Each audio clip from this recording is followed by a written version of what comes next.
Hello friends, we are going to discuss about concentration term normality, which is very important.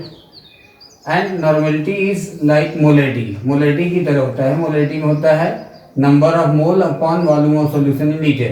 यहाँ पे है number of equivalents upon volume of solution in liter. Number of mole निकालना तो आसान होता है, given mass upon molar mass. हम मोल में कन्वर्जन के और भी तरीके जानते हैं. यहाँ पे नंबर ऑफ इक्विवेलेंट निकालना थोड़ा टेक्निकल टर्म है. इसमें भी गिवन मास दिया होगा अपॉन इक्विवेलेंट मास. फिर आता है कि इक्विवेलेंट मास क्या होता है. तो equivalent mass is equal to होता है molar mass upon N factor. Mainly we will discuss about N factor because if you know N factor, आपको एन फैक्टर के बारे में जानकारी होगी तो आप नंबर ऑफ इक्विवेलेंट्स निकाल लेंगे. जैसे ही नंबर ऑफ इक्विवेलेंट निकालेंगे आप पूरी की पूरी जो है नॉर्मलिटी निकालने में कोई प्रॉब्लम नहीं होगी. अब हम देखेंगे कि ये एन फैक्टर क्या होता है, जिसको वैलेंसी फैक्टर भी बोलते हैं. एन फैक्टर अगर आपको निकालने आ गया तो आप नॉर्मेलिटी या इससे रिलेटेड इक्विवेलेंट से रिलेटेड कोई भी क्वेश्चन में कोई भी परेशानी आपको नहीं आएगी. You can calculate easily. N factor क्या होता है, तो पहली बात हम करते हैं फॉर एसिड. कोई भी एसिड हो, फॉर एन एसिड, एसिड के लिए एन फैक्टर होता है उसमें ionisable H plus ion present in them. For example अगर हम एग्जाम्पल की बात करें, अगर हमसे कोई पूछे कि बताइए HCl एसिड का एन फैक्टर क्या होगा, तो सिंपली एन फैक्टर इसका 1 होगा. इसी तरह हमसे कोई पूछे H2SO4 का एन फैक्टर क्या होगा, तो हम बोलेंगे कि एन फैक्टर 2 होगा. लेकिन यहाँ पे इम्पॉर्टेंट बात ये है, ये इम्पॉर्टेंट बात है कि ध्यान देने वाली बात है, इसका एन फैक्टर 2 हो सकता है, लेकिन ये रिएक्शन कंडीशन पे भी डिपेंड करता है. अगर हम एक एग्जांपल के थ्रू आपको समझाएं कि NaOH का 1 मोल और H2SO4 का 1 मोल रिएक्ट करके किसी रिएक्शन में बना रहा है NaHSO4, सोडियम बाईसल्फेट प्लस वाटर, तो यहाँ पे इसका एन फैक्टर अगर हमसे पूछा जाए तो हम 2 नहीं बोलेंगे. क्यों? क्योंकि यहाँ पे इसका केवल एक ही H प्लस यूज हुआ है इस रिएक्शन में. NaOH का तो एन फैक्टर 1 है ही है. इसके बारे में हम बेस में बात करेंगे. एसिड और बेस का एन फैक्टर एक ही तरह का होता है. यहाँ पे आयोनाइजेबल H प्लस होता है, यहाँ पे आयोनाइजेबल OH माइनस होता है. So simple. सो हम अभी देखेंगे और सारे रिएक्शन में, लेकिन बात ध्यान रखने वाली बात यह है कि एसिड के लिए भी नंबर ऑफ आयोनाइजेबल, इसीलिए आयोनाइजेबल पूछा गया है, कहा गया है कि आयोनाइजेबल कितने हैं, कितने आयोनाइज हो सकते हैं, कितने उसमें पार्टिसिपेट कर सकते हैं. That is very very important. Keep in mind. हमेशा ये नहीं कि H2SO4 दिखा और हम कह दिए कि नहीं एन फैक्टर, तो इसका हमें रिएक्शन को भी देखना है. ठीक, तो हम इसके आगे और डिस्कस करते हैं. अब हम बेस के लिए देखते हैं. बेस के लिए भी एन फैक्टर निकालना कैसे निकालेंगे. जैसे NaOH, इसका एन फैक्टर क्या होगा, 1. What is N factor for base? Ionizable OH. You can write number of ionizable OH minus ion present in base.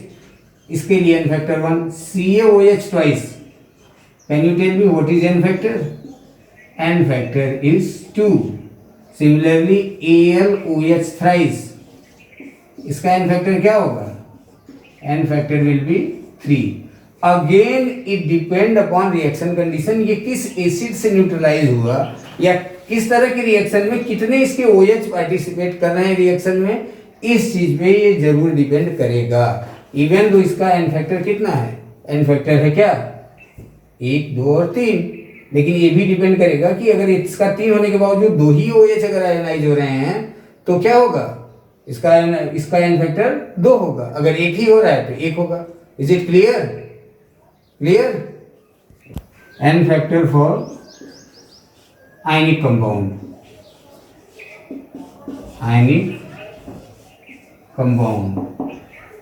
N factor for ionic compound उसमें होता है टोटल नंबर ऑफ पॉजिटिव और negative charges present in them. इसका मतलब क्या हुआ कि उसके अंदर जितने भी पॉजिटिव या और है, और पॉजिटिव और नेगेटिव चार्जेस, जैसे NaCl एक सॉल्ट है, अगर ये आयनिक कंपाउंड है, अगर इसका हम पूछा जाए एन फैक्टर क्या होगा 1। इसी तरह अगर हमसे कोई पूछे MgCl2, MgCl2 हम जानते हैं कि MgCl2 जब डिसोसिएट करता है तो कितने पॉजिटिव चार्जेज आते हैं, 2 पॉजिटिव चार्ज, और कितने नेगेटिव आएंगे, 2 नेगेटिव चार्ज। तो कोई एक लेना है हमको, अदर पॉजिटिव और नेगेटिव। तो एन फैक्टर इसका क्या हुआ 2। अगर हम आपसे पूछें कि AlCl3 का एन फैक्टर बताओ, तो AlCl3 का एन फैक्टर क्या होना चाहिए बताओ। AlCl3 का एन फैक्टर कितना हो जाना चाहिए, इस पर कितना पॉजिटिव चार्ज है 3, और नेगेटिव चार्ज भी कितना है 3, तो इसका एन फैक्टर कितना हो गया 3। क्लियर। चलो तो हम यहाँ देखते हैं कि एन फैक्टर आयनिक कंपाउंड निकालने में दिक्कत क्या आती है बच्चों को, आयनिक कंपाउंड को डिसोसिएट नहीं कर पाते। अगर हम एग्जांपल के लिए कोई जनरल कंपाउंड लेते हैं AXDY, तो ध्यान से देखिए ये डिसोसिएट कैसे होगा। इस नंबर को यहाँ रखना है और इस नंबर को यहाँ ले जाके पॉजिटिव, इसको हम लेस इलेक्ट्रोनेगेटिव मान के चलते हैं। XAY टाइम पॉजिटिव, अभी मैं इसका एग्जांपल भी देता हूँ आपको। Then YB X time negative. Example के लिए अगर मैं आपसे ले लूँ कि कोई कंपाउंड है A2B3, ठीक, तो अगर इसको हम डिसोसिएट करेंगे तो इस नंबर को यहाँ रखना है, यहाँ पे 2A, 3 को यहाँ ले आना है और पॉजिटिव दिखाना है, प्लस 3B। अब बताइए क्या नेगेटिव दे दें, 2 नेगेटिव। और आयनिक कंपाउंड जब भी डिसोसिएट करेगा तो आपको ध्यान रखना है कि चार्जेस बराबर होना चाहिए। क्यों? क्योंकि पॉजिटिव नेगेटिव चार्ज बराबर होना चाहिए। यहाँ देखते हैं कितने पॉजिटिव चार्ज, 2 3 जा 6, 6 पॉजिटिव चार्ज, 3 2 जा 6, 6 negative charge. Charges must be balance. और एक अगला एग्जांपल ले लेते हैं AlCl3, ये कैसे टूटेगा।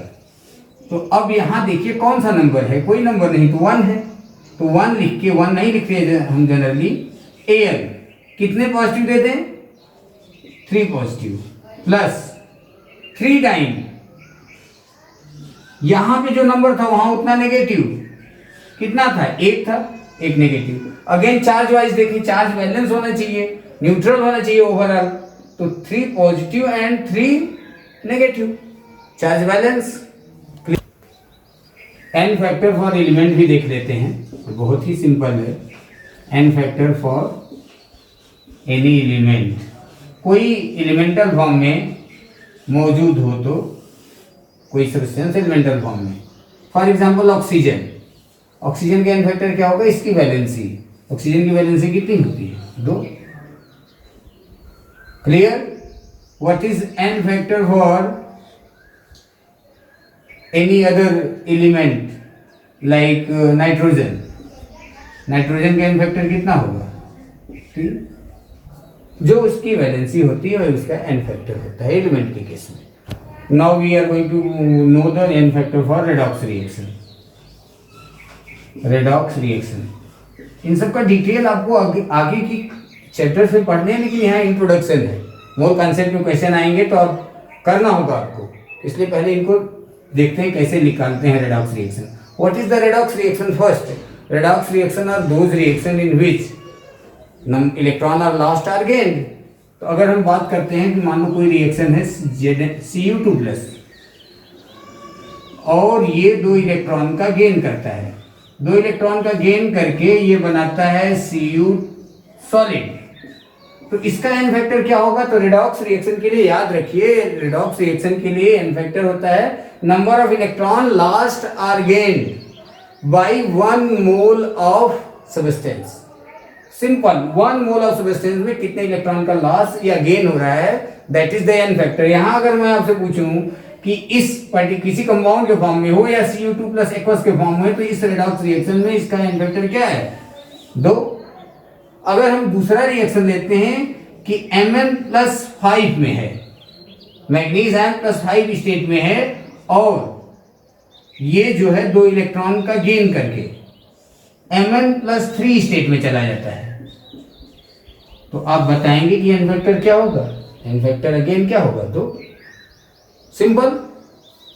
ओके, तो n फैक्टर रिडॉक्स रिएक्शन में आसानी से निकाला जा सकता है। यहाँ पे n फैक्टर के बारे में हम थोड़ा डिस्कशन किए। n फैक्टर का डिटेल वीडियो एक हम देंगे, जिससे कि किसी भी तरह का n फैक्टर आप निकाल सकें। हमें पता है कि मोस्ट ऑफ द स्टूडेंट को इसमें प्रॉब्लम होती है n फैक्टर में, लेकिन यहाँ मूल कॉन्सेप्ट के पॉइंट ऑफ व्यू से आपको केवल इंट्रो में बताया कि n फैक्टर कैसे निकाल सकते हैं। जो मोल से रिलेटेड क्वेश्चन होंगे, इजी क्वेश्चन आप उसको कर सकते हैं। अगर अब हम क्वेश्चन लेते हैं कि नॉर्मलिटी, इतनी बातें हो गई, नॉर्मलिटी निकलेगी कैसे, तो ये क्वेश्चन जैसे नोट करें आप कि 49 gram of H2SO4 dissolve to make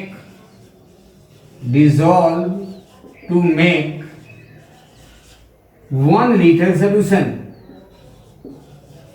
Find its normality.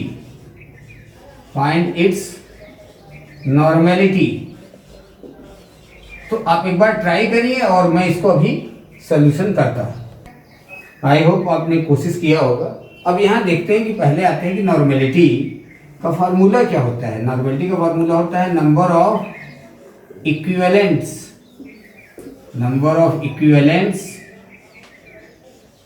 Upon volume of solution in litre.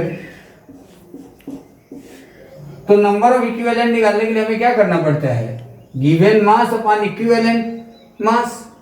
और इक्विवेलेंट मास के लिए क्या होता है कि इसका molar mass upon n factor. तो H2SO4 अब बताइए, अभी हमने बताया था H2SO4 कैसा एसिड है, ये डाई बेसिक एसिड है। डाई बेसिक एसिड का मतलब होता है ऐसा एसिड जो 2H+ दे सकता है। जो एक H+ दे सकता है उसको मोनोबेसिक, कभी कभी आपको किताबों में क्वेश्चन में लिखा होगा a dibasic acid, a monobasic acid, a tribasic acid. इसको भी आप जान जाइए कि ये डाई बेसिक एसिड है। इसका मतलब क्या, डाई बेसिक लिख दिया, इसका मतलब इसका वैलेंसी फैक्टर 2 है। तो इसका वैलेंसी फैक्टर कितना हो गया, इक्विवेलेंट वेट यहाँ पे निकाल लेते हैं। इक्विवेलेंट वेट क्या हो जाएगा इसका, molar mass upon n factor 2 that is 49। और नंबर ऑफ इक्विवेलेंट निकाल लेते हैं। नंबर ऑफ इक्विवेलेंट क्या होता है, given weight upon equivalent wait. Given weight कितना है 49 ग्राम और इसका इक्विवेलेंट वेट भी कितना है 49। तो नंबर ऑफ इक्विवेलेंट कितना आ गया 1। तो ये हो गया 1 divided by what, 1 divided by 1। इसकी नॉर्मलिटी कितना हो गया, ये सोल्यूशन है 1 नॉर्मल। एक क्वेश्चन हम और डिस्कस करते हैं कि फॉर एग्जांपल कि 630 ग्राम HNO3 solution, HNO3 is dissolved to make 1 liter solution. Find its normality.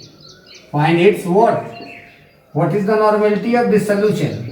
तो देखिए इस क्वेश्चन में हमें करना क्या है, हमें नॉर्मेलिटी क्या होता है, नॉर्मेलिटी इज इक्वल टू होता है नंबर ऑफ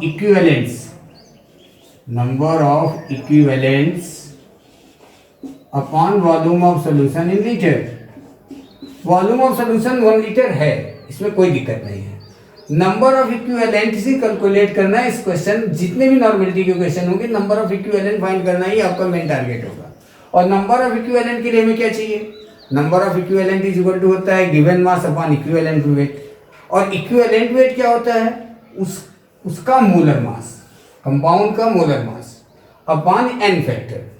अब HNO3 का मोलर मास कितना होता है, अब देखें कि अगर हमें इसका मोलर मास, पहले तो लिख लें molar mass of HNO3, molar mass of HNO3 क्या होगा, मोलर मास का मतलब सबके इंडिविजुअल मासेस को जोड़ के ऐड करके उसको ग्राम में लिख दें। 63 ग्राम आएगा, आप जोड़ सकते हैं, H का 1, नाइट्रोजन का 14, 48, 63 ग्राम आएगा। This is the molar mass of HNO3। अब HNO3 का n फैक्टर क्या होता है, n फैक्टर के लिए मैं बता चुका हूं कि n फैक्टर इस एसिड के लिए ये मोनो बेसिक एसिड है, यानी इसमें एक H+ आयोनाइजेबल है, तो n फैक्टर इसका हो गया 1।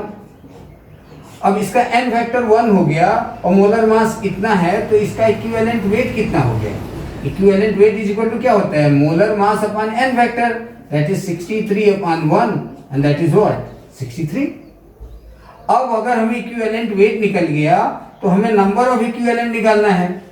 नंबर ऑफ इक्विवेलेंट क्या हो जाएगा, number of equivalent is equal to given mass 630 upon equivalent weight 63 that is 10। तो नंबर ऑफ इक्विवेलेंट आ गया 10। तो नॉर्मेलिटी निकालने के लिए हम क्या करें, normality is equal to number of equivalent 10 upon volume of solution in litre 1 that is what 10 normal. This solution is 10 normal solution. Clear. अब हम देखते हैं कि इन दोनों कंसंट्रेशन टर्म्स नॉर्मेलिटी और मोलरिटी में आपस में क्या रिलेशन है। नॉर्मेलिटी दिया हो तो हम मोलरिटी में कैसे कन्वर्ट कर सकते हैं, मोलरिटी दिया हो तो हम नॉर्मेलिटी में कैसे कन्वर्ट कर सकते हैं।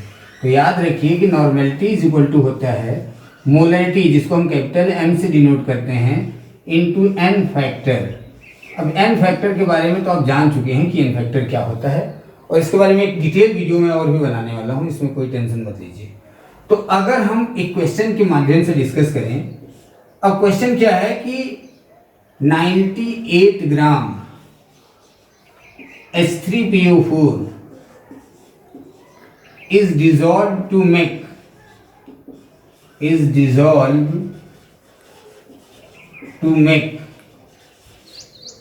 1 liter solution. Find its normality and molarity. अब मैं इस क्वेश्चन में आपको दिखाऊंगा कि नॉर्मेलिटी को मैं अलग निकालता हूँ, मोलरिटी को अलग, उनमें यही रिलेशन होगा। इसकी मोलरिटी की बात करते हैं, तो मोलरिटी का फार्मूला आपको याद होगा, और नहीं याद है तो फिर से देख लीजिए। मोलरिटी को कैपिटल M से दिखाते हैं, ये कंसंट्रेशन का टर्म है नॉर्मेलिटी की ही तरह, ये होता है N/V। N मतलब नंबर ऑफ मोल्स। अब 98 ग्राम H3PO4 में कितने मोल हैं, तो भाई मोल निकालने का तरीका क्या होता है, गिवन मास अपॉन मोलर मास। H3PO4 का मोलर मास क्या होगा, 3 + 31 + 48 दैट इज 98 आएगा। तो ये हो जाएगा, इसका मोल कितना आ जाएगा हम निकाल देते हैं। Number of mole is equal to given mass upon molar mass that is 1, और वॉल्यूम ऑफ सॉल्यूशन 1 है ही है, तो ये क्या हो गया, कितना molar solution 1/1 that is this is 1 molar solution. अब आते हैं हम दूसरी बात पे कि इसकी नॉर्मेलिटी कितनी होगी। नॉर्मेलिटी, तो नॉर्मेलिटी देखो, नॉर्मेलिटी इज इक्वल टू क्या होगा, नंबर ऑफ इक्विवेलेंट। अब क्वेश्चन थोड़ा सा इंपॉर्टेंट हो जाता है। नंबर ऑफ इक्विवेलेंट्स के लिए हमें अगर मैं आपसे पूछूं कि H3PO4 का n फैक्टर बताओ, क्योंकि अगर आप n फैक्टर जानते हैं तो नॉर्मेलिटी आपको आसानी से कैलकुलेट करेंगे। तो इसका n फैक्टर कितना होगा, कितने रिप्लेसेबल हैं 3, तो n फैक्टर इसका 3 हो गया। n फैक्टर 3 हो गया, मोलर मास इसका 98 होता ही है, तो इसका इक्विवेलेंट वेट निकालना है। यहाँ पे इक्विवेलेंट वेट क्या हो जाएगा, इक्विवेलेंट वेट इसका कितना हो जाएगा, molar mass upon what n factor. अब नंबर ऑफ इक्विवेलेंट निकाल लेते हैं। नंबर ऑफ इक्विवेलेंट्स क्या हो जाएंगे, number of equivalents given mass that is 98 upon what 98 upon number of equivalent given mass upon equivalent weight 98/3 that's comes out to be what 3। Number of equivalent कितने आ गए 3। Clear. Then normality is equal to क्या हो जाएगा, number of equivalent upon volume of solution in litre that is 3 normal. अब हम देखते हैं कि नॉर्मल इसकी मोलरिटी कितनी थी 1 मोलर, और नॉर्मेलिटी कितनी आई 3 नॉर्मल। अब हमने बताया था कि normality is equal to molarity into valency factor. अगर इसकी केवल मोलरिटी दी हो तो हम डायरेक्टली नॉर्मेलिटी बता सकते हैं। क्यों, क्योंकि मोलरिटी इनटू वैलेंसी फैक्टर कितना था इसका, वैलेंसी फैक्टर, इसका वैलेंसी फैक्टर 3 था। 3 से डायरेक्ट हम मल्टीप्लाई कर दें तो मोलरिटी को हम किस में चेंज कर सकते हैं, नॉर्मेलिटी में।